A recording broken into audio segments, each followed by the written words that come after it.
We are now well less than a year away from Epic Universe opening. Some may even say 8 to 10 months away from the park opening.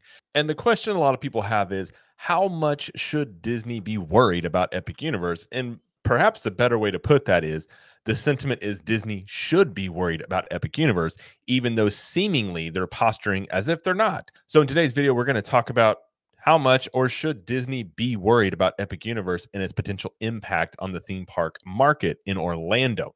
So, hi, I'm Jared with Capture the Magic. Let's get right into this video. So, we'll first talk about what Disney says here. And there's an article here on the Disney Tourist blog that sums this up. So, Bob Iger has said recently, and now for the longest time, they didn't say anything about Epic Universe.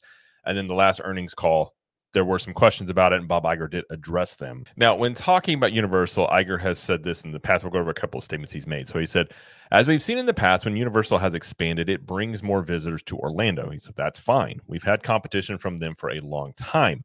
I'm mindful of what they're doing, but I'm confident. I like our hand. I'm confident in what we've built, and I'm confident in what we'll continue to build. It's not something that should be distracting to us or anxiety provoking. So there's a question in the last earnings call where basically it said, why hasn't Disney prepared anything or placed more than just a handful of attractions in the pipeline to be ready for 2025 at Walt Disney World in response to Epic Universe?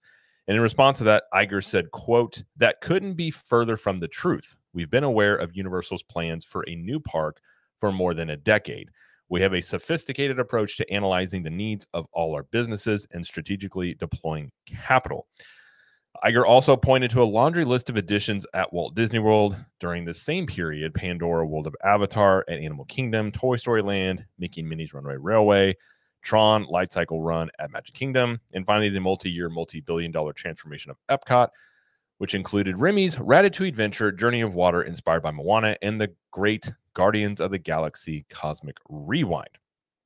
He goes on to say, by staggering these major new launches, we've been able to commercially and operationally optimize our new offerings over that time rather than all at once. Based on the guest feedback we've heard about through all these additions I've mentioned, we know they're extremely popular and serving our guests very well. So I felt all along when Iger made these statements that it was interesting, and it doesn't really add up to me in terms of how Disney's response. So he's basically insinuating that Universal is still catching up to Disney. And in many ways they are. I'm not saying that Universal is the size of Disney, and they may never overtake Disney. I mean, Disney World is the size of Brooklyn. It's a city.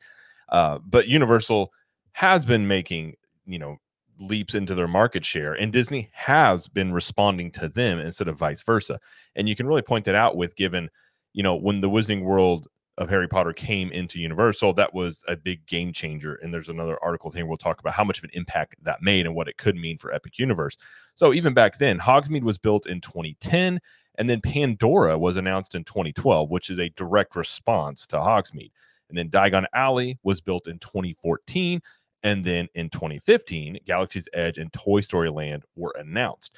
So they've obviously been, trying to answer for things that Universal is doing. Now, whether or not those things are a success is up to personal preference. I personally don't believe they've done anything on the level of Hogsmeade or Diagon Alley. They also, during that time, Universal was building Hagrid's, Velocicoaster, and obviously been working Epic Universe. So I think Iger's statements here, I'm not surprised to hear him say that, but is it true? And is, do the general, as I kind of call them, like normie people that will go to theme park, do they feel the same way? And I don't know if they do. And I guess really the thing is, how much of an impact is Epic Universe going to have? And should this worry Disney? I think we have some evidence to show that it may be pretty substantial. So we first hear of this article from Orlando Sentinel and talking about Universal's Epic Universe could prompt Disney to up its game, experts say. Now, this isn't a new article, but it has some interesting points here. And they say there's an 800-pound gorilla in the room, but there's also a 600-pound gorilla in the room. We've watched that gorilla grow from a little gorilla to a big gorilla, said Martin Lewison, associate professor of business management at Farmingdale State College. I don't know who he is, but there you go. But it's not necessarily a bad thing because there is research that shows that the concentration of all these parks in one place helps all of them. Dennis Spiegel, owner of International Theme Park Services, said Epic Universe is going to tip the scales more toward Universal, though. Says this is going to tilt the axis of the theme park world. I believe in Orlando, this park is going to perform at enormous numbers. He said Epic Universe will attract between 5 million and 6 million people in its first year, he estimated. Now, that is a big number.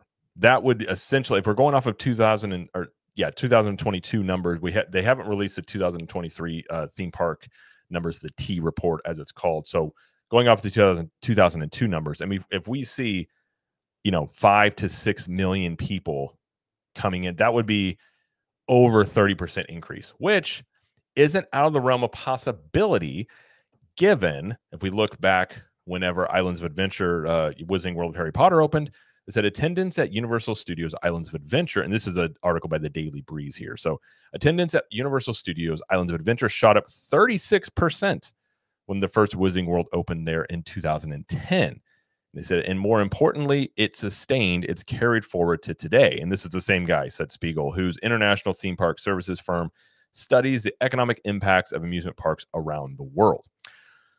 So it shot up 36% off of Harry Potter, and that was just one land in that park. So those numbers are not, I don't think they're out of the realm of possibility by any means.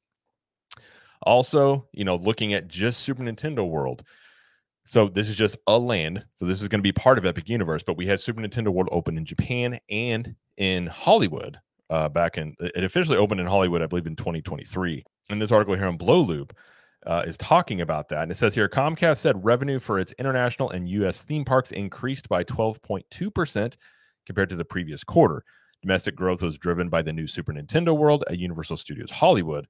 And that's just that one. And we also know that revenue was increased also in the Japan parks. And to see how much the Super Nintendo World in Japan had an impact, we look here in this article. I'm not really sure the website here, Nikkei Asia, not really sure here, but it says Universal Studios Japan jumps into world's top 3 most visited theme parks. It says the Osaka-based park attracted a total of 12.35 million people in 2022, a 125% surge from 2021, and equivalent to around 85% of pre-pandemic levels, according to a report from the Themed Entertainment Association. So we're seeing basically so for instance, you have the Wizarding World Impact back in 2010, which was a 36% increase. We see a large increase in Hollywood when it opened, and we're seeing a massive increase in Japan just off of Super Nintendo World. So those are just lands only that we're talking about here. Now we're talking about an entire theme park, which has Super Nintendo World and also Harry Potter Land. Now, granted, it's based off the Fantastic Beast, which is not nearly as big of a movie franchise as the original Harry Potter. But you also have other lands. You have How to Train Your Dragon, Dark Universe, and other things. So when it comes down to should Disney be concerned about Epic Universe, I think the answer is undoubtedly yes, because if we look at Disney, the last thing they have opened is Tiana's Bayou Adventure, which is supposed to be opening next week. And they have nothing else on the docket that's opening. Now, they're more than likely, and they've hinted at this, they are going to have some big announcements at D23, which I hope they do, and they should. But my biggest issue about how Disney has operated, or one of the biggest issues I've had about the way Disney operates the past decade is, what do they announce and what does it end up actually being produced? Because we look at the Epcot overhaul, that was scrapped and cut all over the place. What we ended up with was not near what was originally shown, what was going to come. And there's another video where we talk about all the things that were cut there and Communicore Hall and all these things like that. So go check that out if you want to know more about the Epcot overhaul and how that was basically scrapped and cut to pieces. And also just how long it takes them to build. So whatever, in my opinion, whatever they do announce this year at D23, we won't see for the better part of 5 years, at least. Now, unless they decide to really pick up construction, which, in recent history, they haven't done that. So whatever they announce at D23, do they end up actually doing the stuff they announced, and how quickly can they build it? In my opinion, I think Epic Universe is setting up to basically have a 3 to 5 year run of whatever impact it's going to have. There's not going to be really anything from Disney to combat that in that time period.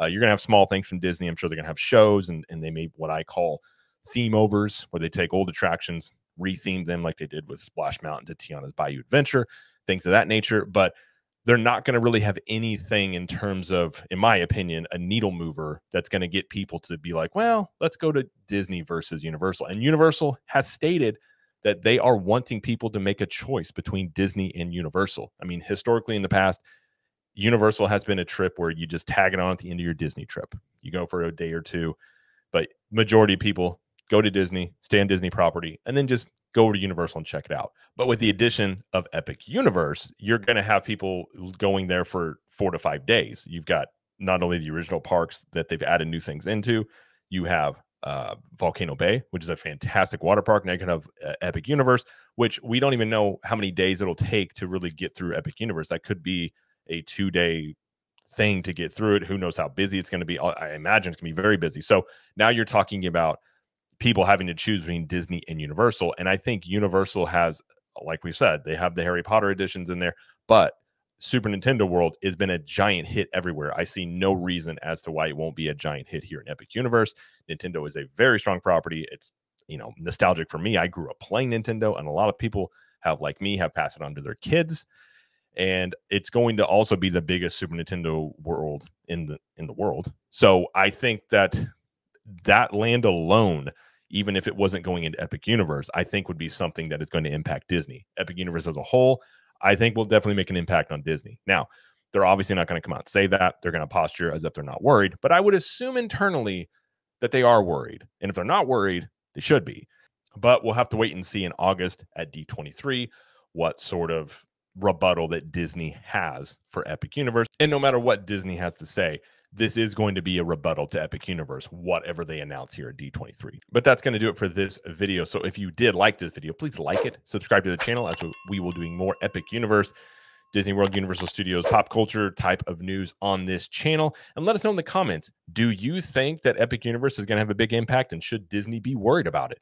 And until next time, we will see you in the parks.